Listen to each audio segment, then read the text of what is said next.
targeted, and there's going to be a long-term effect. It's good for the virus in a lot of ways, right? That's kind of what we summarize in that section. That's the logic of why the virus does it.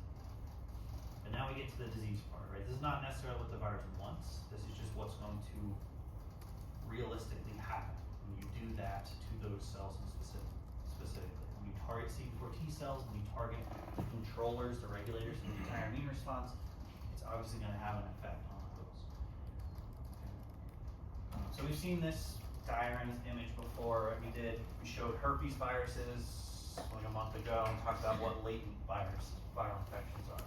We did hepatitis C virus, we talked about chronic. On Thursday we'll do hepatitis B virus. It's another example of a chronic virus that replicates at pretty high levels but causes your disease kind of progressively over time.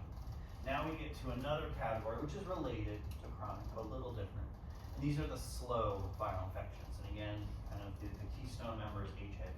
So that's why I bring it up today.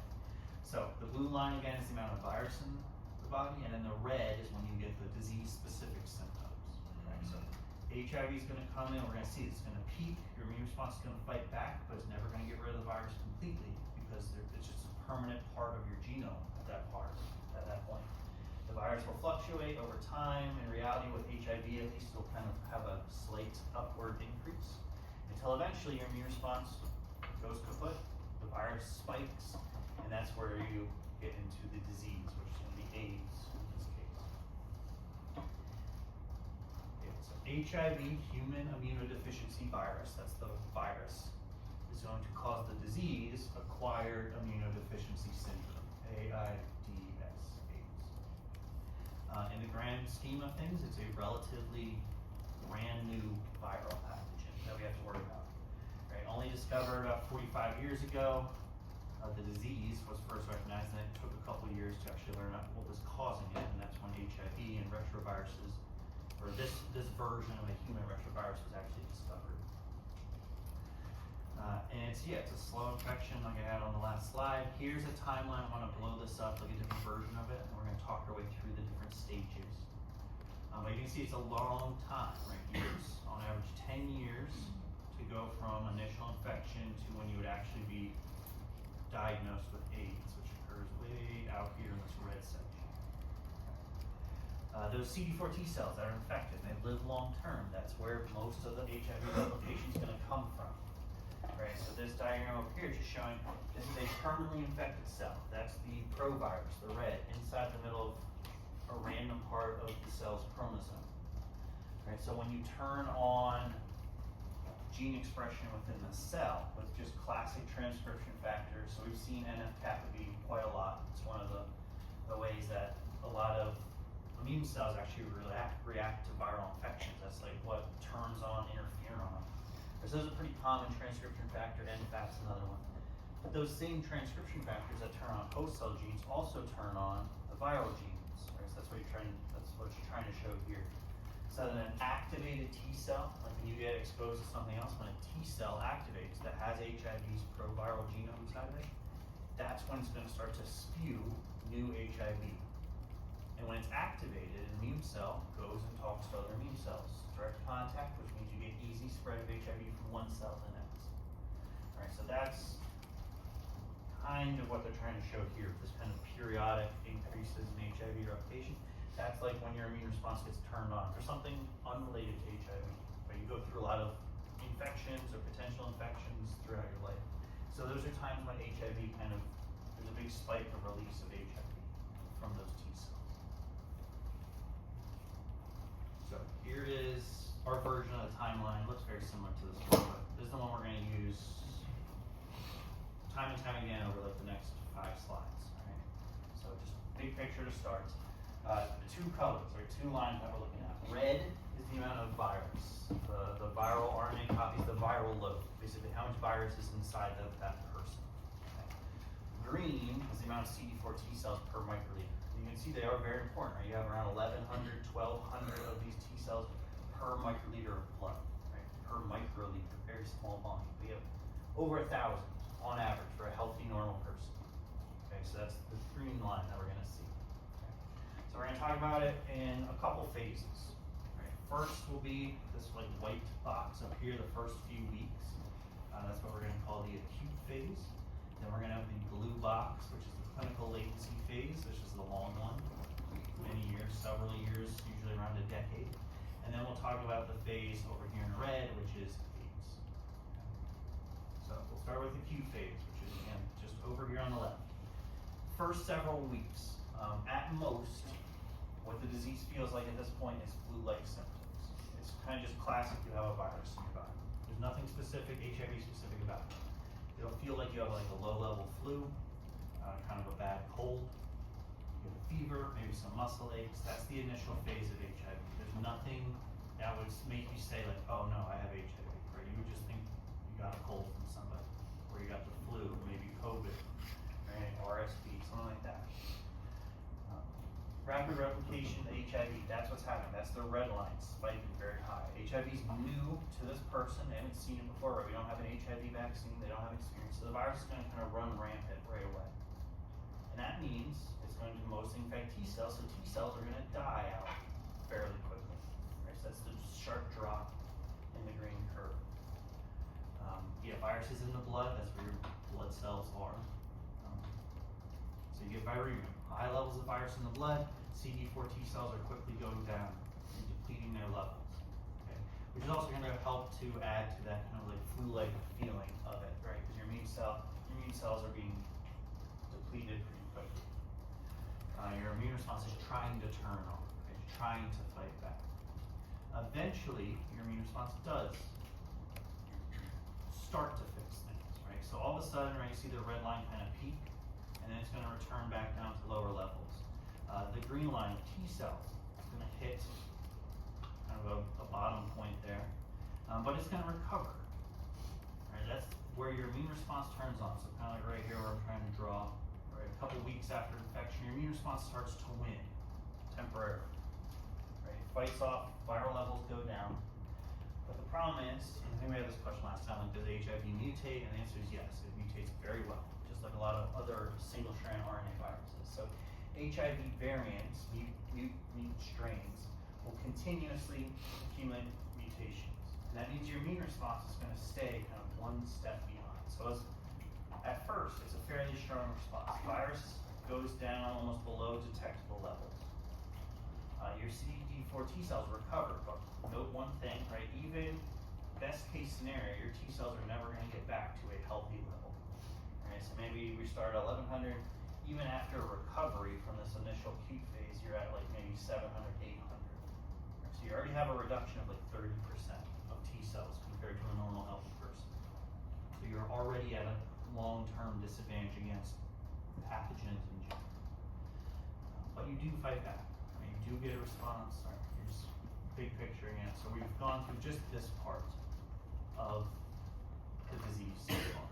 Not even called AIDS yet, just HIV infection. Seroconversion is talking about like where your immune response is doing its job, right? It's producing antibodies that are anti-HIV.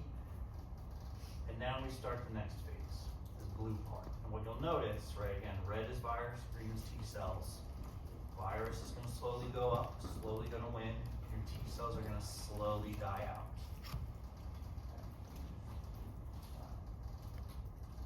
So this is what we call the clinical latency phase. I think the way it's labeled on here is asymptomatic, meaning the same thing. There's no symptoms. There's nothing.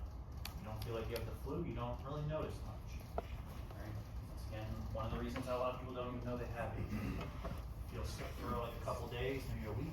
You recover, and then you don't feel sick with HIV again for about 10 years. Right? An average of 10 years from the beginning of this blue section to the end. This clinical latency period. So again, don't get confused with viral latency. The virus is not going latent. It's not hiding out, right? Kind of going into hibernation mode like we saw the herpes viruses do. The virus is still active. It's just replicating at a slow rate. It has a permanent infection. It will produce more virus when those cells are activated, when they get the transcription factors turned on. But for those years, there's not enough virus to actually cause negative symptoms in the body. Right? So there's not viral latency, there's just clinical latency, or you can think about it as asymptomatic. Right? There's no clinical symptoms. Viremia is pretty low. There is still virus. Right? Sometimes it's detectable, sometimes it's not. Right? Early on, people thought they were curing people with HIV because they couldn't detect virus. But then let them go long enough, the virus is always going to win. And it's still like that to today. Antibodies, other types of immune cells, they're fighting off the virus as best as they can. But the problem is, the way they fight them off is they destroy the cells that are full of virus. So they start to destroy the CD4 T cells, which is what they need to actually turn on and activate. So it's the feedback loop, the negative feedback loop, where your immune response is hurting itself, and thus hurting itself more and more, and it's like back and forth.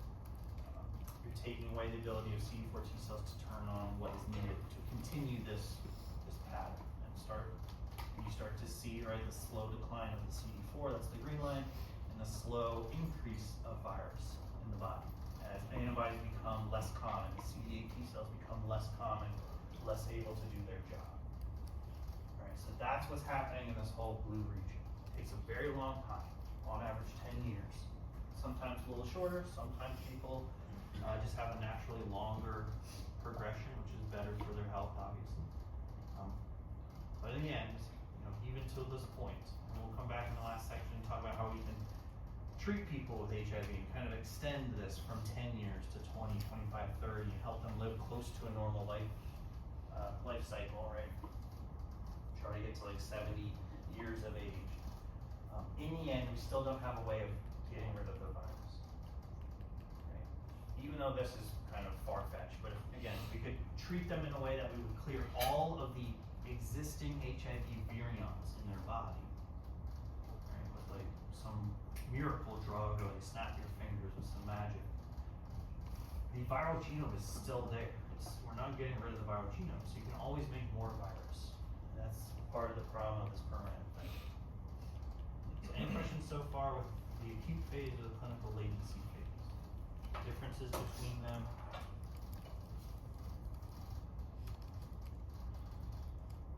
We're looking at the timeline, the progression. Any questions about what you're looking at here?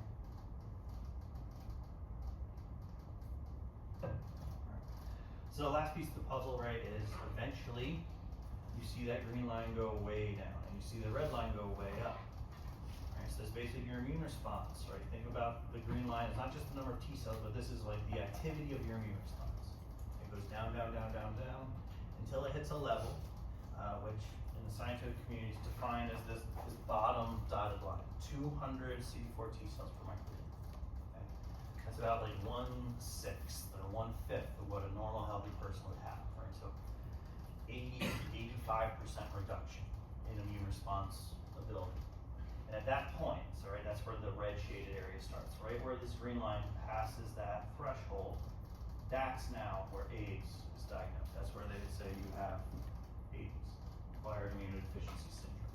So it takes a long time, right? On average, 10 plus years to go HIV to AIDS, from the initial infection to when you actually get the HIV-caused disease. Once you get there, I don't have the bullet point on this. Oh yeah, actually it's gonna pop up right here. Okay.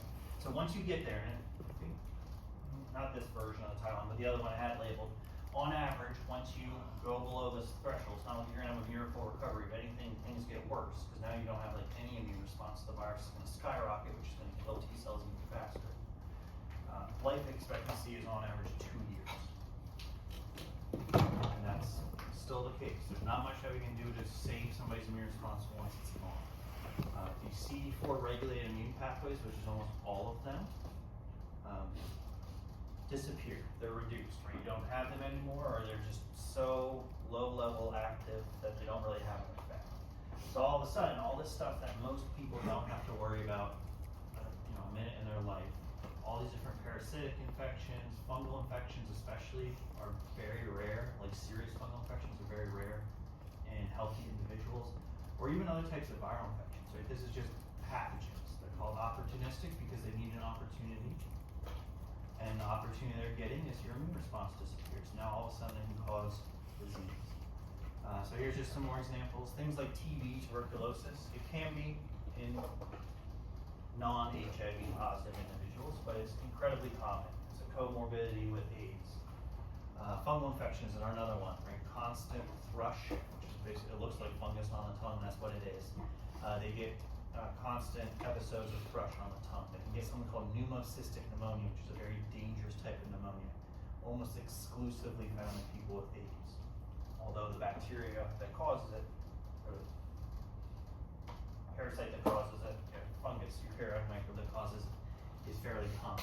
Lots of people are exposed to it, but unless you have AIDS, where your immune response is basically shot, do you develop the disease? Toxoplasmosis, which you can get from your house cat, leishmaniasis, another parasitic disease, a lot of things that are going to become way, way more common when you have AIDS. Hepatitis C virus, herpes virus recurrence. Some of these herpes viruses, the way they come back is they cause dangerous cancers, which are some of the pictures you see over here. A lot of times around the head and neck area. Cancers that are almost impossible to get unless you have AIDS.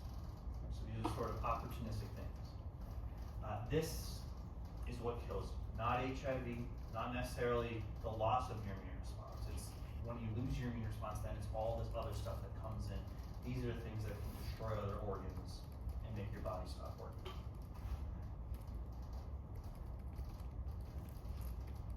Okay, and then last piece, like I said, average of 10 years to go infection to actual AIDS, and then just a couple years after that until death for these unlucky individuals. But there are some people that are elite controllers, right? People that have natural mutations that make them either immune to HIV, which is this example. I think this is like mostly in Eastern Europe or Southern Europe.